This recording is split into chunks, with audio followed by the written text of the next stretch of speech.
সাধারণকালের ৩৩তম সপ্তাহ শুক্রবার। প্রথম পাঠ প্রত্যাদেশ গ্রন্থ ১০ অধ্যায়, পদ সংখ্যা ৮ থেকে ১১। ঐশ্ববাণী ঘোষণা করার কাজে দুঃখ ক্লেশের তিক্ততাও আছে, আবার সাফল্যের মাধুর্যও আছে। আমি যোহন, স্বর্গ থেকে আসা যে কণ্ঠস্বর আমি আগে শুনেছিলাম, সেই কণ্ঠস্বর আবার আমায় লক্ষ্য করে কথা বলে উঠল। সে বলল আমায়, যাও তুমি, ওই যে স্বর্গদূত সমুদ্র ও স্থলভূমির বুকে দাঁড়িয়ে আছেন, তার হাত থেকে ওই খোলা পুঁথিখানি নিজের হাতে নাও তুমি। তাই আমি সেই স্বর্গদূতের কাছে গিয়ে তাকে সেই ছোট্ট পুঁথিখানি আমার হাতে দিতে অনুরোধ করলাম। তিনি আমাকে বললেন, এই নাও, এবার পুঁথিটা খেয়ে ফেলো তুমি। এটা তোমার পেটের ভেতরটা পিত্ত রসে ভরিয়ে তুলবে বটে, কিন্তু তোমার মুখে লাগবে মধুর মতোই মিষ্টি। তাই স্বর্গদূতের হাত থেকে সেই ছোট্ট পুঁথিটি নিয়ে আমি তা খেয়ে ফেললাম। মুখে সত্যি মধুর মতোই মিষ্টি লাগলো, কিন্তু তা গিলে ফেলার পর পেটের ভেতরটা আমার পিত্ত রসে ভরে গেল।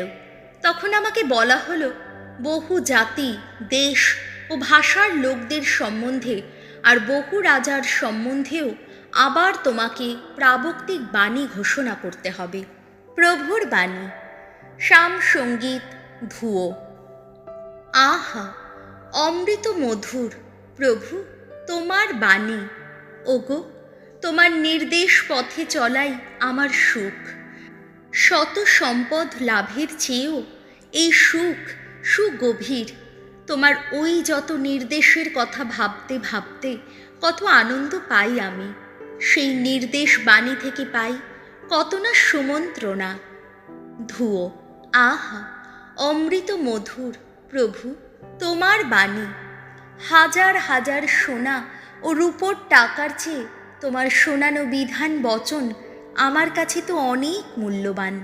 তোমার বাণী উচ্চারণ করতে কত না ভালো লাগে, তা তো মধুর চেয়েও মধুর। ধুয়ো। আহা, অমৃত মধুর প্রভু তোমার বাণী। তোমার সকল নির্দেশ বাণী সে তো চিরসম্পদ আমার, আমার প্রাণের মহা আনন্দ ধন। তোমার আদেশ শোনার জন্যে কতই ব্যাকুল আমি, কেমন যেন হাঁপিয়ে মরি আমি। ধুয়ো। আহা, অমৃত মধুর প্রভু তোমার বাণী। বাণী বন্দনা। জয় জয় প্রভুর জয়। আমার মেষগুলি আমার কথা শোনে, তাদের আমি জানি, আর তারা আমার সঙ্গে সঙ্গে চলে। জয় জয় প্রভুর জয়। লুক রচিত মঙ্গল সমাচার ১৯ অধ্যায়, পদ সংখ্যা ৪৫ থেকে ৪৮। ঈশ্বরের মন্দির প্রার্থনার স্থান, ব্যবসা কেন্দ্র নয়।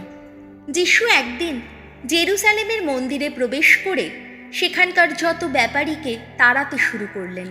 তিনি তাদের বললেন, শাস্ত্রে লেখা আছে, আমার গৃহটি হবে প্রার্থনা গৃহ। তোমরা কিন্তু তাকে করে তুলেছ একটা চোরেরই আস্তানা। যিশু তখন প্রত্যেক দিন মন্দিরে এসে উপদেশ দিচ্ছেন। এই সময়ে প্রধান যাজকেরা, শাস্ত্রীরা আর তাঁদের সঙ্গে জাতির প্রধান নেতারাও তাকে ধ্বংস করার পথ খুঁজে বেড়াচ্ছিলেন, কিন্তু কাজটা যে কিভাবে করা যায় তারা তা ভেবেই পাচ্ছিলেন না, কেননা জনসাধারণের সকলেই যিশুর প্রতিটি কথা তন্ময় হয়েই শুনত। প্রভু যিশুর মঙ্গল সমাচার।